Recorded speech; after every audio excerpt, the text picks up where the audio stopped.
ta hà lo dương châu đó sai rừng dương tìm muối phụ ban khen clip video vậy đừng xa po mình chỉ cho bạn chụp sai vì là mình Yamal đấy bà phụ tam đan bà vọt Amal đấyอายุ10 ปีឆ្នាំនេះមានសង្សារ7នេះអីហើយសង្សារ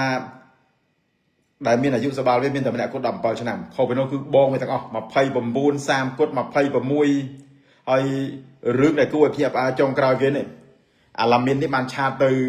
តារា OnlyFans វ័យ30ឆ្នាំជាងឲ្យមកផ្ទះវាឆាតតាម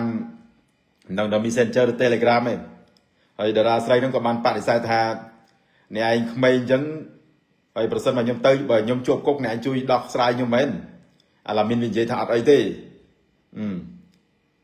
ជួននេះសាហាវនេះហៅស្រីមកវាយសាច់ដល់ផ្ទះអាទៅអាត្រូវគ្រាប់នេះអានឹងរឿងពិតហើយតារាស្រីនោះក៏បាន short screen អាឆាតនឹងបង្ហោះជាសាធារណៈទៀតឥឡូវហ្នឹងអាឡាមីនវាចេញមកបដិសេធវាថាមិនដោយការចោទប្រកាន់ដោយការផ្សាយបោកព័ត៌មានហ្នឹងឯងអាឡាមីនវាថាវាអត់បានហៅណាទេព្រោះម៉ែវានៅផ្ទះរាល់ថ្ងៃហ្នឹងម៉ែនៅជាមួយម៉ែវានៅជាមួយវាអញ្ចឹងវាមិនបានហៅមីណាទៅដេកនៅផ្ទះវាទេហើយមួយទៀតវាថាម៉ែវាឲ្យតែអ្នកផ្លែកមកចូលទៅឲ្យចូលទេអានេះតាមការបដិសេធគេហៅថាប្រុសប្រកែកស្រីប្រកម្មអានេះខូចដល់អានេះហើយស្រីបាយសាច់ដល់ផ្ទះអាត្រូវគ្រាប់នេះអូសង្សារគេថ្ងៃមុនទៅជិះម៉ូតូតាក់មួយគ្នានៅដងទេនៅកពតអែមខេងឯងសង្សារគេវ័យ30ឆ្នាំជាងអាឡាមីន17ឆ្នាំអូអត់បានអាឡាមីនប្រហែលអាឡាមីនដាក់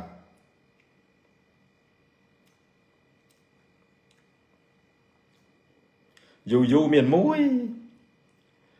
មុននៅអង់គ្លេសទៅអា Phil Foden មួយអា Greenwood ហ្នឹងអាពីរនាក់នោះដល់ឥឡូវនេះអាឡាមីនចាប់ដើមទៀតណាហើយពេលទៅជួបណេម៉ានៅប្រេស៊ីលកាត់តាមណេម៉ាអានេះក៏ទៅឈាមរត់ឈាមមិនណាអានោះអាណេម៉ាធ្លាប់លេងបាល់នឹងការនៅលេងប៉ារីសធ្លាប់ហៅតារា model ពីប្រេស៊ីលចេញថ្លៃកប៉ាល់ហោះចេញឲ្យទៅលេងនៅស្ថានភាពមនុស្សថតទុកមនុស្សឆ្លាតដែរមនុស្សថតទុកថតវីដេអូទុកអានោះបងឲ្យអស់ប្រហែលលានមកពួកមនុស្សវាប្តឹង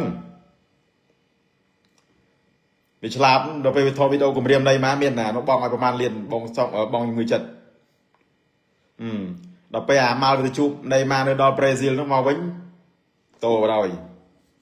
អើយអាម៉ាល់